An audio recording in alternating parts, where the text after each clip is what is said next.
Hello everyone, I wanted to share this evidence-based guide with you on return to run guidelines for Achilles tendinopathy.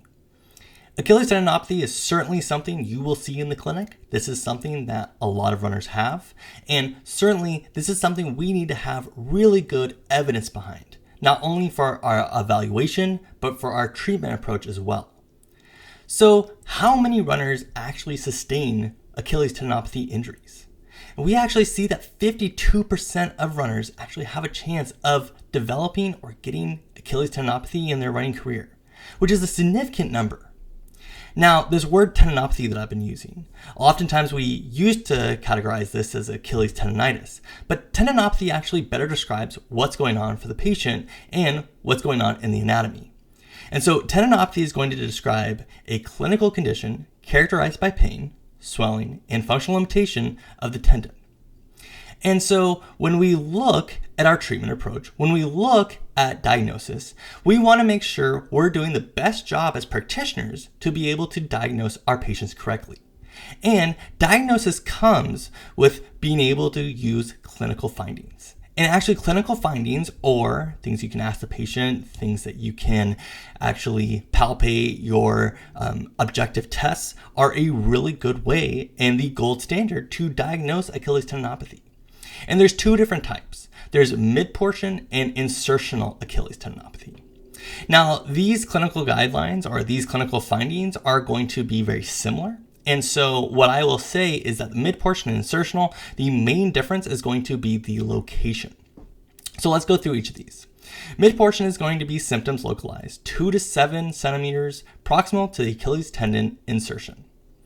Also, the painful Achilles tendon at the midportion is going to be with loading or with sports or activity. We're also going to see a local thickening, meaning you can see that the tendon has thickened. And specifically for midportion Achilles tendinopathy, we're going to see that at the midportion. And then we're also going to see pain on palpation as well, specifically at the midportion. Now, all those clinical findings are going to be for insertional. They will be within 2 centimeters of the insertion of the Achilles tendon. So again, pain is going to be at the insertion area, local thickening is going to be at the insertion area, and pain on palpation is also going to be at the insertion area. Now, when we look at using imaging for Achilles tendinopathy, we actually will oftentimes prefer ultrasound over MRI. And imaging is really not often done unless it's going to be either to figure out symptoms that don't have a straightforward presentation, or these clinical findings aren't making sense, or potentially it's because the patient's considering surgery. And so ultrasound over MRI is preferred. And it's a little bit interesting here because our first guess is, hey, let's have the patient go get more advanced imaging, which will better help diagnose it and maybe even give a better prognosis. However, we don't actually see that imaging has any effect on predicting prognosis for these patients. Now, there are a couple of risk factors for developing Achilles tendinopathy, and a couple of them I've included here. So one of the biggest things, and you heard me talk about this recently, is sudden increase in running volume, intensity, or frequency. Also, lower leg posterior chain weakness is another contributing factor.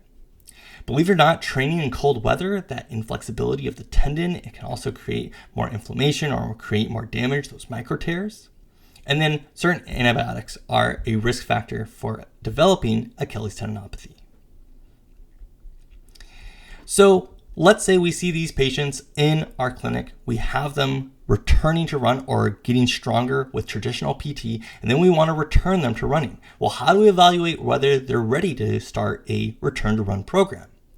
Well, there's a couple subjective tests we can use, and the one that is going to be the gold standard is going to be the VISA-A questionnaire. And those questionnaires should perform or score over 90. There's also several objective tests as well. Functional testing is really important here, and using an LSI, the limb symmetry index. To initiate a return to run, we want to see the LSI scores are going to be over 90.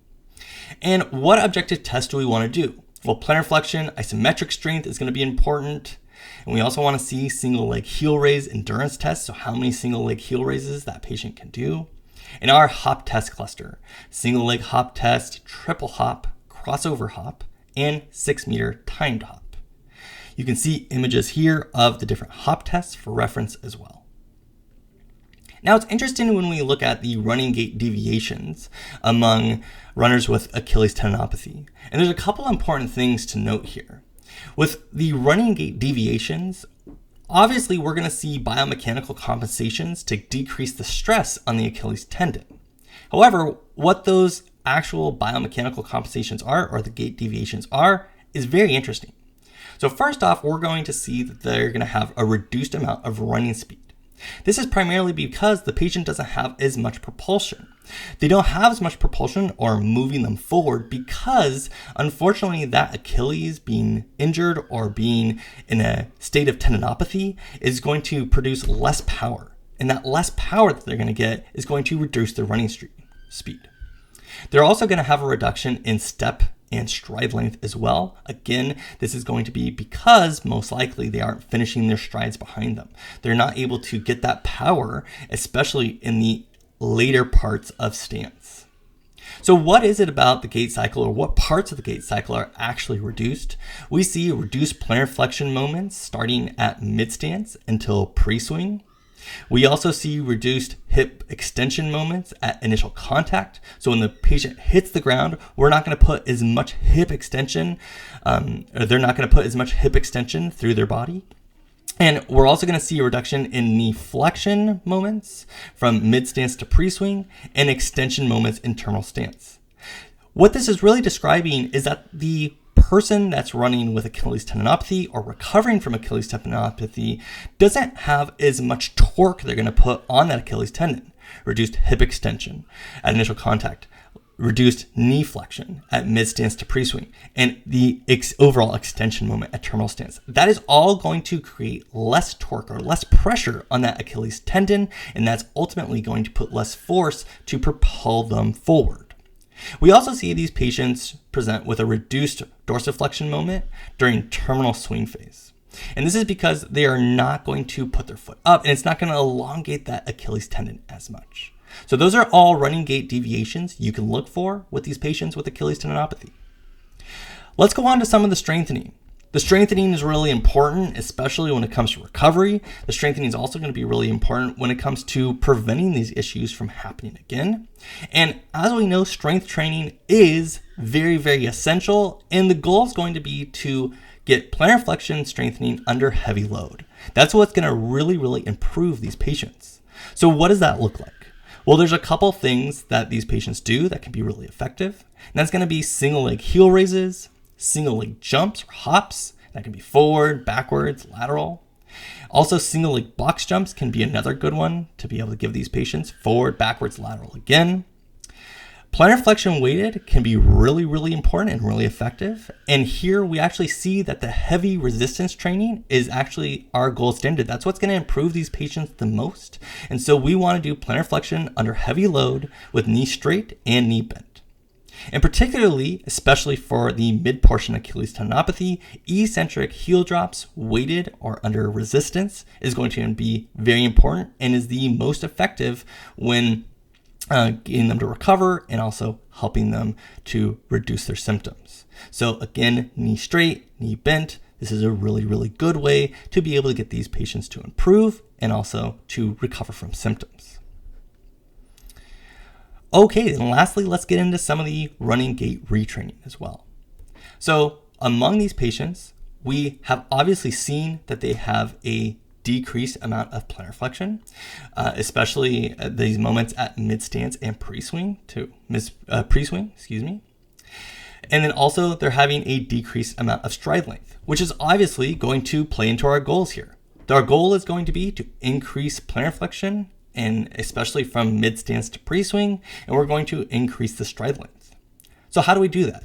We can reduce the cadence, especially if the cadence is high. However, we don't want to just reduce cadence, especially if their cadence is within a norm, and that might be something that comes to a clinical discretion.